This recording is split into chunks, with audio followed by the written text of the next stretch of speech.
nafa'na bi-ulumi fid dharaini. Amin. Fa khalafa min ba'dihim khalqun adha'us shalat wa tabau syahawat fa sawfa yalqawna ghayya illa man taba wa amana wa amila sholihan fa ulaika yadkhuluna jannah wa la yuzlamuna syai'a. Jannatu 'adnillati wa'ada rahman 'ibadu bil ghaib innahu kana wa'duhu ma'iyya la yasma'una fiha lagwan illa salama lahum fiha wa lahum rikun fiha bukratan wa 'ashiyya. Tilka jannatul lati nurisu min ibadina man kana taqiyya wa ma natanazzalu illa bi amri rabbik lahu ma baina aydina wa ma khalfana wa ma baina dzalik wa ma kana rabbuka nasiyya. Rabbus samawati wal ardi wa bainahuma fa'bud wastabir li ibadati hal ta'lamu lahu samiyya. Hadirin rahimakumullah, masih surat Maryam yang menjelaskan tentang kisah para nabi, dari Nabi Zakaria, Nabi Yahya, Nabi Isa, terus Nabi Ibrahim, terus Nabi Ismail, Nabi Yakub, terus Nabi Ishak dan lain-lainnya yang 10 nabi. Setelah itu terus disusul dengan apa? Fa khalafa min ba'dihim khalqun adha'us shalat wa taba'us syahwat. Ini menjadi sunatullah. Kita di dunia ini jangan pernah merasa akan terus jaya. Enggak bakalan kita jaya terus itu. Kecuali itu mah Jaya Mulia. Gila. Jaya Mulia terus semenjak lahir sampai Gila Jaya Mulia. Artinya zaman itu terus berubah. Ada zaman kemasan, terus kebalikan kemasan zaman apa sih? Itu seperti itu. Sebab Allah itu ini nabi. Zaman udah bobrok, mengutus nabi. Jaya lagi zaman itu. Zaman kemasan. Nabinya meninggal, bobrok lagi. Datang lagi udah puncak kebobrokannya, diutuslah nabi. Emas lagi zaman itu. Terus apa? Nabinya meninggal, hancur lagi terus sampai sehancur-hancurnya, diturunkan, diutus lagi nabi. Itu udah sunatullah gitu. Jadi dan itu berjalan sampai sekarang. Makanya jangan aneh, umpamanya ada daerah itu dulu mah katanya ini tuh daerah santri, tapi sekarang mah gini katanya. Ada ya gitu tuh ya. Ada. Ini mah dulu mah ini tempatnya maksiat, tapi sekarang lah itu kan ada ya zaman yang gitu tuh ya. Ya memang seperti itu. Jadi gantian adil Allah itu.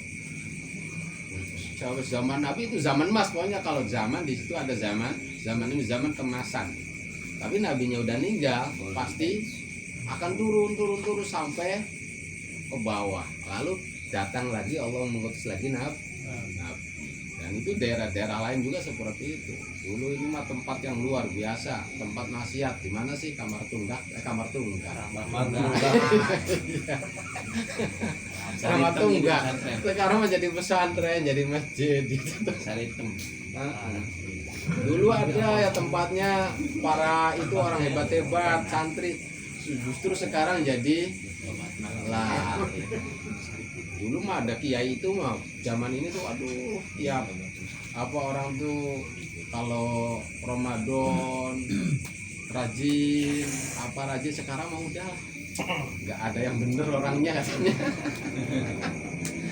ya memang seperti itu. Wa khalafa min ba'din khalfun adha'us. Dan pertama sekali bukti zaman kemerosotan zaman itu bila mana seseorang udah lalai dengan sholatnya pertama sekali. Jadi daerah apakah itu lihat aja masjidnya. Kalau komandan masjid datang semua dari daerah itu lagi hebat. Jaya. lagi hebat daerah itu. Tapi udah adan ini masjid cuma satu, imam sama makmum satu lah, ya udah. Iya. Nah, itu pembuktian bahwa daerah itu keagamannya bagus atau tidaknya dilihat bagaimana masyarakat itu dalam sholatnya. Terus yang kedua adalah wattaba'us syahawat. Gitu. Kok banyak yang mengumbar syahwat, udah pokoknya daerah itu merosot aja udah. Moralnya itu merosot. Kalau udah mengumbar syahwat ya merosot pasti ya. Pasti merosot. Berarti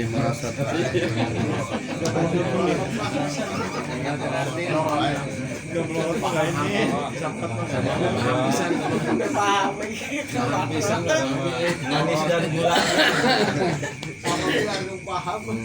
ya pokoknya gitulah.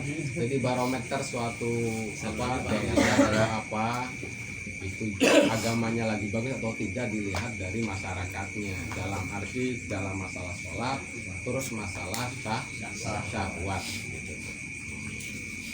Fasofalah, kalau udah seperti itu fasofa yalqona ghayya, maka pasti dia akan masuk lembah jahanam. Lah, syahwat itu biasa dia, makanya ghayya ini bahasanya ghayya, lembah ghayya itu uiddat lizunat, disiapkan oleh orang-orang tukang zina. Wasyurbatil khamri, disiapkan oleh orang-orang suka minum-minuman keras. Wasaha wa syuhadi zur, orang-orang yang suka sumpah palsu. Wa akalati riba, orang yang suka makan riba. Wal akin lil walidain, dan orang-orang yang durhaka terhadap kedua orang tua. Dan itu semuanya itu pasti orang yang mengumbar syahwatnya, pelakunya itu. Illa man taba, kecuali man taba.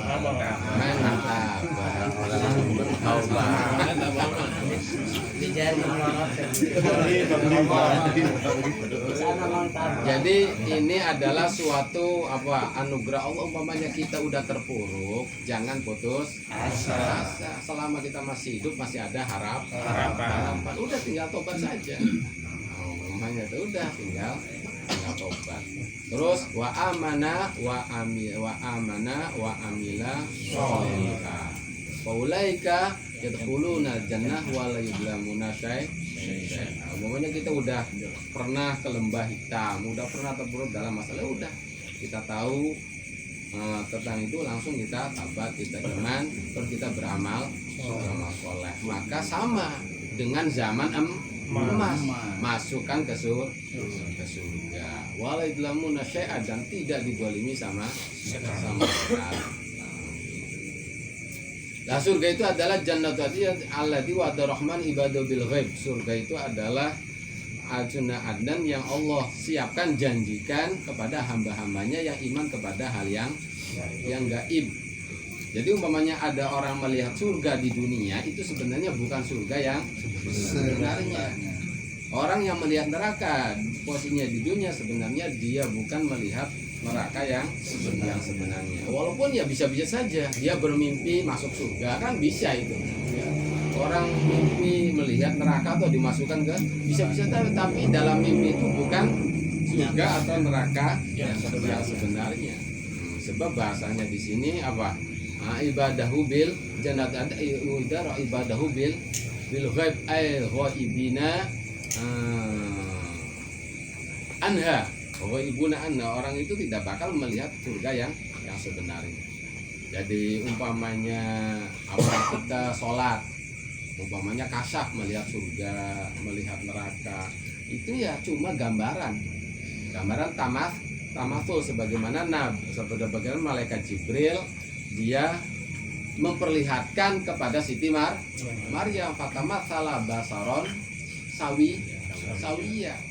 Malaikat Jibril, apakah dia malaikat Jibril yang sebenarnya bentuk aslinya? Ya bukan, cuma dia tamatul, berbentuk seperti manusia gitu. Begitupun surga, walaupun di Quran gambarkan tajri min tahtil anhar, terus ada bantal-bantal, ada permandani gitu. ada permandani. Akhirnya kita dibayangkan itu bukan surga yang sebenarnya gitu.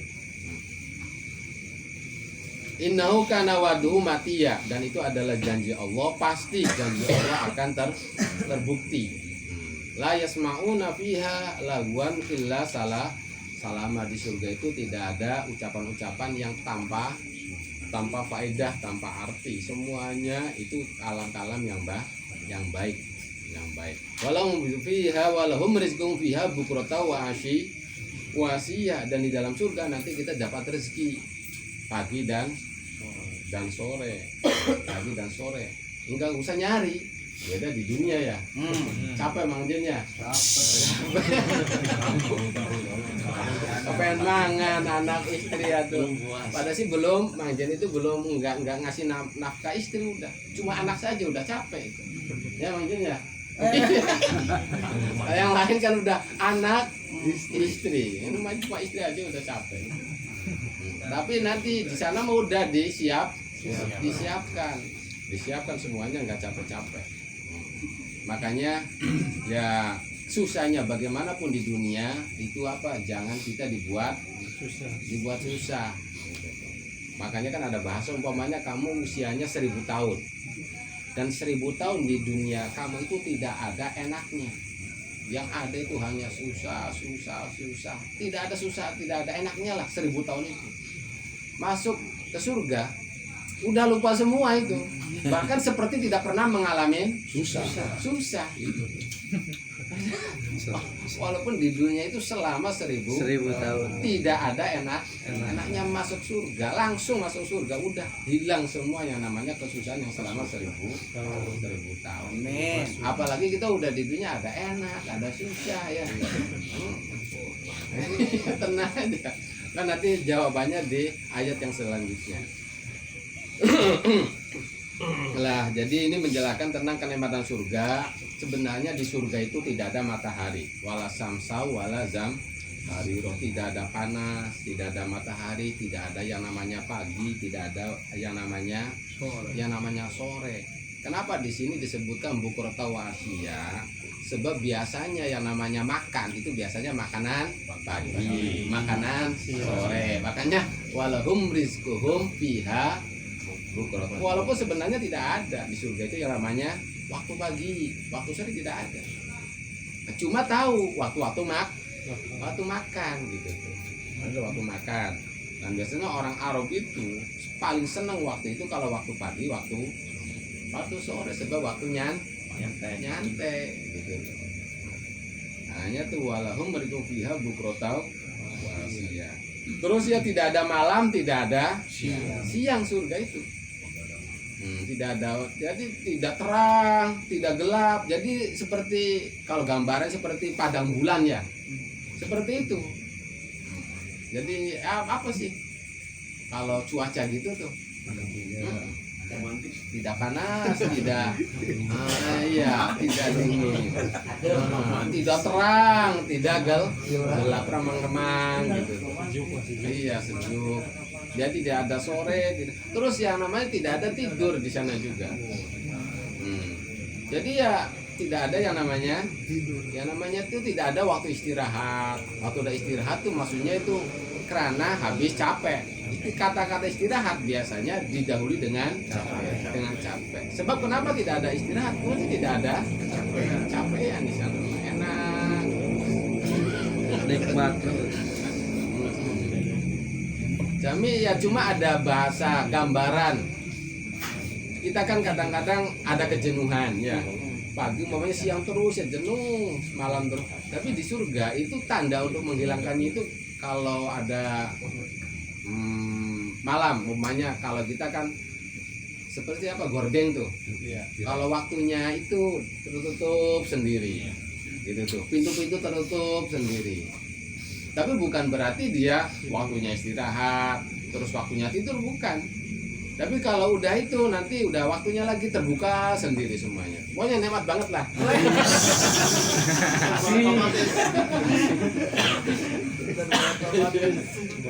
Iya. Serba otomatis. Kadang sama yang Ngisi jadi surga lah. Iya. Taman surga dia ada. Daharan ayat Jadi surga itu tilkal jannah allati nurisu min ibadina mangkana taqi. Ya, surga itu hanya kata Allah diwariskan pada hamba-hambaku bila mana dia takwa. Takwa pertama, takwa itu pertama dari kesyirikan. Terus naik takwa dari kemaksiatan. Terus naik takwa dari subhat.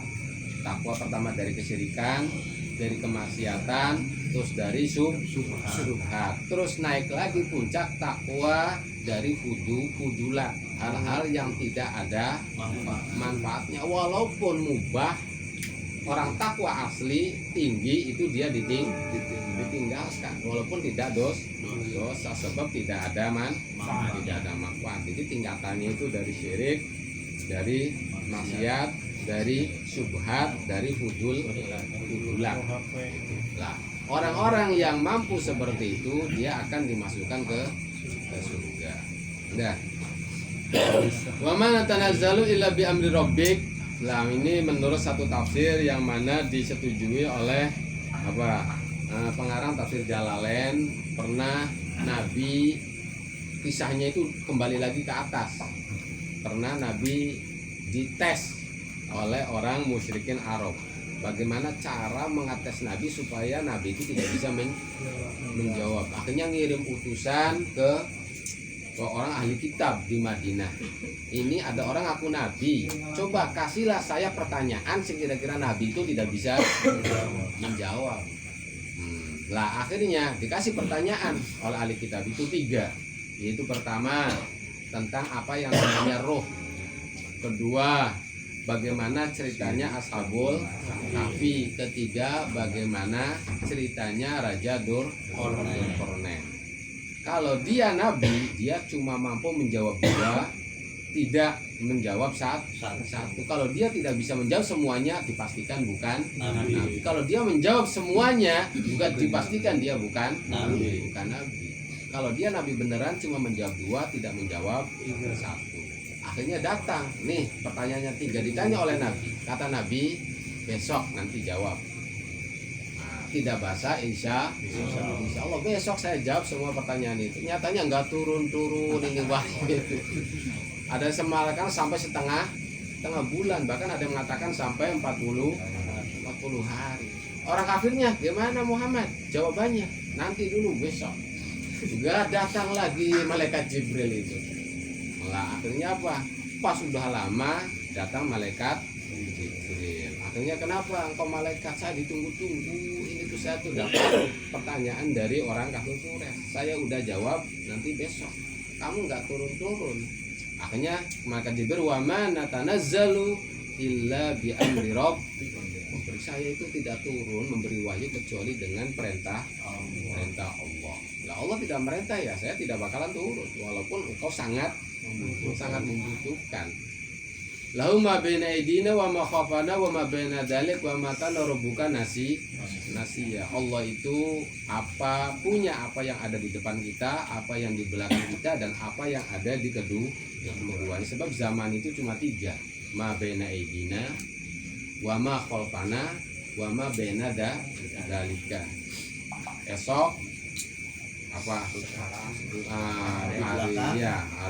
hari esok, hari kemarin, hari sekarang. Dan itu semuanya ada milik Allah.